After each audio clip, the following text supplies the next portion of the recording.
Hello friends, అందరు ఎలా ఉన్నారు? బాగున్నారా? వెల్కమ్ టు మై ఛానల్ అండి. నేనండి మీ స్వర్ణాబాయిని. అందరు బాగున్నారా? ఈరోజైతే మార్నింగ్ అండి నేను టమాటా పచ్చడి చేద్దాం అనుకుంటా. అంటే టమాటా పచ్చడి కాదు, అదే పండు మిరపకాయల పచ్చడి అంటాం కదా. దాంట్లో అయితే నేను యాక్చువల్గా నాకు తెలియదు ఇప్పుడు దాకా. నేనేమనుకున్న దాన్ని అంటే ఆ పచ్చడిని అలానే తీసుకొని తిరుగుమాత వేసుకొని తినేయాలని నాకు తెలుసు. అంటే టమాటాలు వేసి చేస్తారనే ఐడియా నాకు తెలియదు నిజంగా. అయితే మా వారు చెప్పారు నాకు, దీంట్లో ఈ పచ్చడిలో అది జాడి పచ్చడి అంటాం కదా, పండు మిరపకాయలది. దీంట్లో టమాటాలు వేసి దంచి తిరుగుమాత వేస్తే చాలా టేస్టీగా బాగుంటుంది, నీకు తెలియదా అన్నాడు. యాక్చువల్గా నాకు వంటలే మా వారు నేర్పించింది. నాకు నిజంగా తెలియదు అని చెప్పాను. ఇంకేముంది, 4 టమాటాలు తీసుకొని ఇలా మధ్యలో కోసుకొని ఇలా అయితే ఆయిల్ అయితే వేయించుకుంటున్నానండి. వేయించుకున్న తర్వాత ఇంకేముంది, నేనైతే యాక్చువల్గా మిక్సీ ఉంది, మిక్సీ వాడడం మా వారికి ఇష్టం ఉండదు. కాబట్టి ఏదైనా మసాలా అయినా ఏదైనా రోలు రాకులు అయితే మా మదర్ పంపించారు నాకు, మా అమ్మ నాకు కొనిపించారు. కాబట్టి ఇంకా దంచుకుంటున్నాను. ఇంకేముంది, దీన్ని తిరుగుమాత వేసుకోవాలని యాక్చువల్గా చెప్పాలంటే చాలా చాలా టేస్టీగా ఉంటుందండి. ఇలా దంచుకొని మనం జాడి పచ్చడి పండు మిరపకాయలది మన సీజన్లో పెట్టుకుంటాం కదా, అలా అది దాన్ని టమాటాలు వేసి ఇలా వేయించుకొని బాగా దంచేసి 2-3 చిన్నుల్లిపాయలు కూడా వేసుకుంటే చాలా టేస్టీగా ఉంటుంది. ఇంకా తిరుగుమాత వేసుకొని ఉంటే అబ్బా, ముద్దకి ఆహా అంటాం నిజంగా, అంత బాగుంటుంది.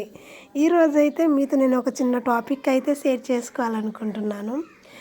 చూశారు కదా, ఈ చట్నీ ఎందుకు చేస్తున్నానంటే చెప్పాను కదండి, ఈరోజు మధ్యాహ్నం నుండి ఊరికి వెళ్ళాలి కాబట్టి మా వారి చట్నీ చేయమన్నారు కాబట్టి ప్రిపేర్ చేస్తున్నాను. కూరగాయలు ఉన్నాయి, అయినా నోటికి మంచిగా ఉండాలంటే పచ్చడి తినాలి.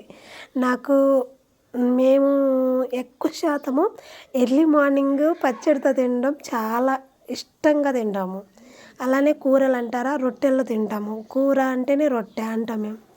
అంటే కూరని ఎక్కువగా రైస్లో మేము ఇష్టపడము. రొట్టెలు ఉన్నాయనుకో కూర కావాలి, అన్నం ఉందనుకో పచ్చడి కావాలి. అది ఏం పచ్చడి అనేది యువర్ చాయిస్. అంటే మేము చింతొక్కు పచ్చడి చేస్తాము, ఉల్లిగడ్డల పచ్చడి, అలా కొన్ని పచ్చళ్ళు చేసి అన్నంలో అయితే చక్కగా కలుపుకొని తింటాము. పప్పు కూర అంటే ఏ కూర వండినా కానీ జొన్న రొట్టె, సద్ద రొట్టె, రాగి రొట్టె. చూశారు కదా, ఇంకా నేను మార్నింగ్ డ్యూటీకి వెళ్ళిపోయాను. ఈవినింగ్ అయితే మా వారు వచ్చి నన్ను పికప్ చేసుకున్నారు. చూశారు కదా, తను రుమాలు కట్టుకొని ఉన్నారు. తను రైతు కాబట్టి ఎప్పుడు రుమాలు కట్టుకొనే ఉంటారు. అయినా నాకు మా ఆయన రైతు కాబట్టి చాలా నేను ప్రౌడ్గా అయితే ఫీల్ అవుతాను.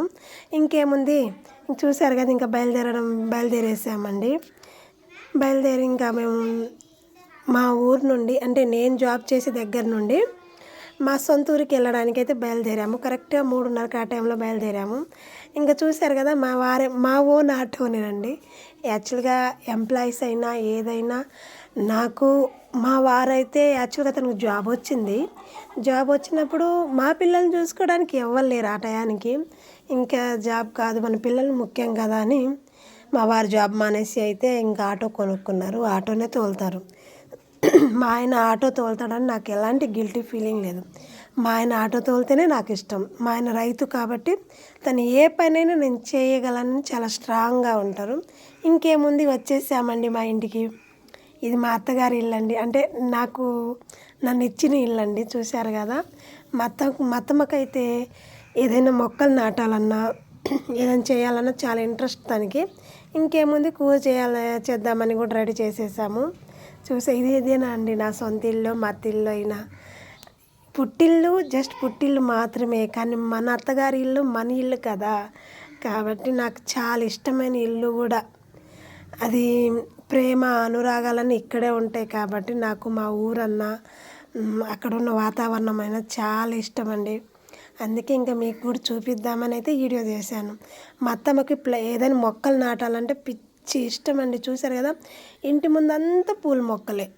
ఇంక ఇటు సైడ్ కూడా చాలా ఉన్నాయండి, అన్నీ ఎక్కడ మొక్కలు ఏం కనిపించినా కానీ నాటేసిద్ది. మా ఊర్లో నేను యాక్చువల్గా పైకెక్కి మీకు చూపించలేదు, చూపిస్తే బాగుండు. ఒక వేప చెట్టుకి ఇంకో వేప చెట్టు కలిసేలాగా ఉంటాయండి. మొత్తం ఊరంతా వేప చెట్లు. అంటే జిగ్జాగ్గా అన్నీ కలిసిపోయి ఉంటాయి. అంటే అంత చేటుగా మొక్కలు నాటి ఉంటారు. ప్రతి ఒక్క ఇంటికి యాప చెట్టు ఉంటుంది. అలా బాగుంటుంది చూడ్డానికి, అసలు గ్రీన్గా చాలా అంటే చాలా అందంగా ఉంటుంది. ఇంకేముంది, దొండకాయ కూర అయితే చేయాలి. ఇదేనండి నేను సంసారం చేసిన ఇల్లు, నాకు ఇచ్చిన ఇల్లు. నాకు చాలా ఇష్టం అత్తగారి ఇల్లు అంటే. పుట్టిల్లు ఇష్టమే మనకి, కానీ మనకంటూ ఒక ఇల్లు ఉందంటే అది అత్తగారి ఇల్లే. చూశారు కదా, నచ్చితే లైక్ చేయండి. చూశారు కదా, బాయ్. సబ్స్క్రైబర్ చేసుకోవచ్చు కదా.